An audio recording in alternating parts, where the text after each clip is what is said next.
ইসলাম সে তো পরশমণি, তারেকে পেয়েছে খুঁজি, পরশে তাহার শোনা হলো যারা, তাদের ওই বুড়া বুঝি।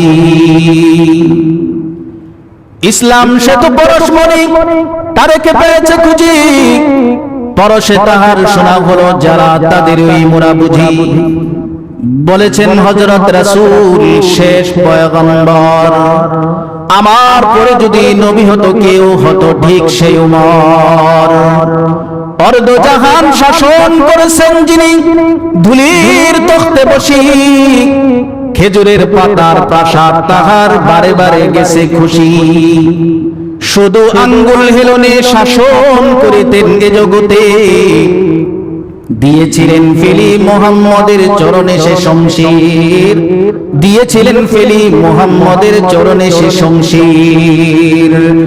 হযরত উমরের ব্যাপারে নবীজি বলেন, লাউ কানা বাদি নবিয়্যুন লাকানা উমর, আল্লাহ যদি আমার পরে আমি মুহাম্মদুর রাসূলুল্লাহ সাল্লাল্লাহু আলাইহি ওয়াসাল্লামের পরে আল্লাহ যদি তামাম দুনিয়াতে আমার পরে যদি আল্লাহ কাউরে নবী বানাইতেন, তাহলে আমার পরে আল্লাহ হযরত উমরকে দুনিয়ায় নবী কইরা পাঠাতেন। সুবহানাল্লাহ।